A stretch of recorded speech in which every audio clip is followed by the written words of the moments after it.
You don't need an excuse to paint trees, they're just incredibly beautiful and incredibly compelling. The view from our kitchen window, which is just over to the right of where I'm working, it looks out onto this park where all these beautiful specimens of trees are, and they're constantly hankering after my attention. You know, when I'm working at the stove, I've always got one eye on the park, and it really is. I'm not just pretending.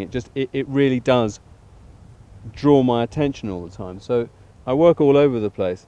I quite often start paintings on top of old paintings that haven't worked, and I did a painting of some red onions which I started in the summer, and it never really went anywhere. It saves time to work on top of a surface that's already beautiful and that's dark, or darker than a white support would be. With this particular group, what I'm drawn to is it's a collection of, I suppose, of half a dozen trees, but there are 4 big oak trees in the centre. I love the spaces between, the intervals between their trunks, and the horizontal line of the dry stone wall at the back of the park that runs through them, forming this series of H's, which is a shape I'm always drawn to. It's like the fabric of a rug, where you have horizontals and verticals, or warp and weft, working together. And for a composition to work, you just need that. And here it is, just kind of shouting at me for some attention. But you do sometimes, you forget to breathe. You know, you just you're working so hard and so kind of lost in the process of trying to put something down. You can kind of completely, I suppose that's the joy of it, is that you completely forget what you're doing. You just get totally immersed.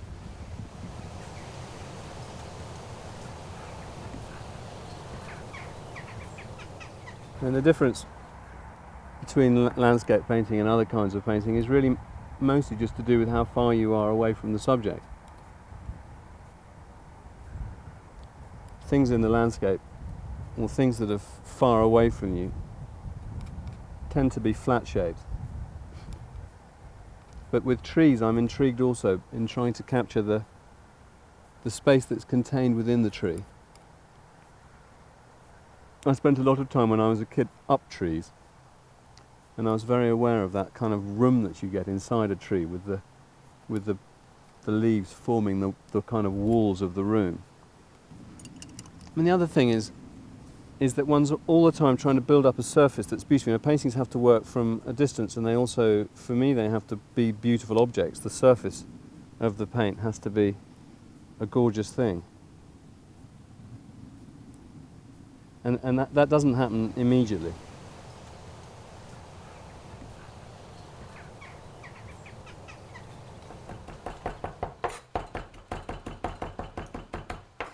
Food is a kind of central part of my life, and I love making food. I love dishing food up for people, and I need food, and it's just kind of right in the middle of things alongside the painting, and the two seem to go quite happily together.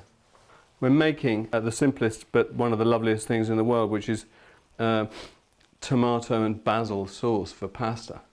You know, not rocket science, but always nice. And there's some very good olive oil in the pantry, some Parmesan I brought back from Italy last week. So, you know, actually we wouldn't need the tomatoes or the basil. We could just pour olive oil and grate Parmesan on the pasta and we would be happy.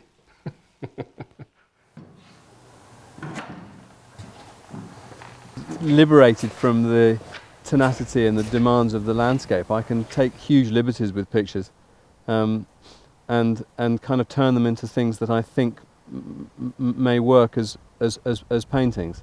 Somehow in the studio I'm truly free to do what I like.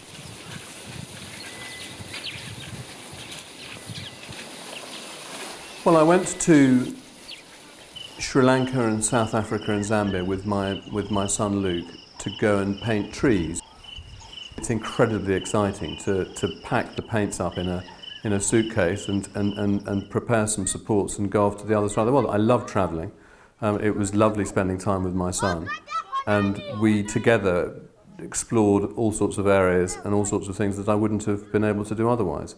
And it's really exciting for me then to bring back, in this case, I suppose, 20 or 30 panels, some of which were terrible and some of which were quite good, and continue working on them here from drawings and paintings, and bringing not only the little dead insects that have died in the paint, but also these panels that are meant to, I suppose, bottle some of the spirit of those places. And I suppose on one level, painting is about trying to make people see things differently, but also trying to capture things that are magical or beautiful.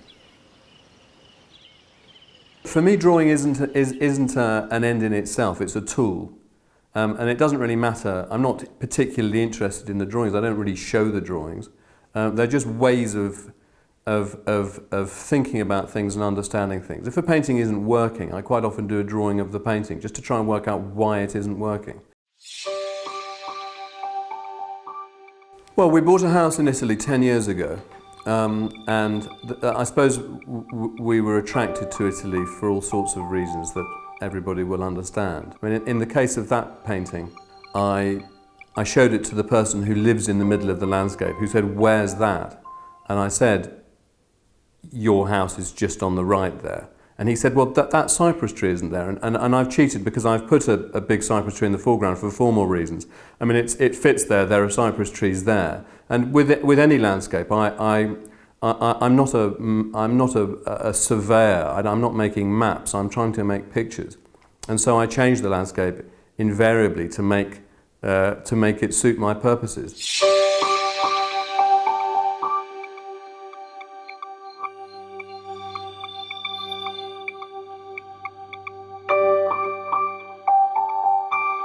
I don't hug trees. I don't find myself wanting to sort of kneel down and pray to them, but I'm very moved by them. And I find the stories and the associations and the uses and the roles that trees play, the role that trees play in our lives, incredibly compelling. You know, political parties and countries use trees as symbols of permanence. You know, there seems to be more to trees than just trees.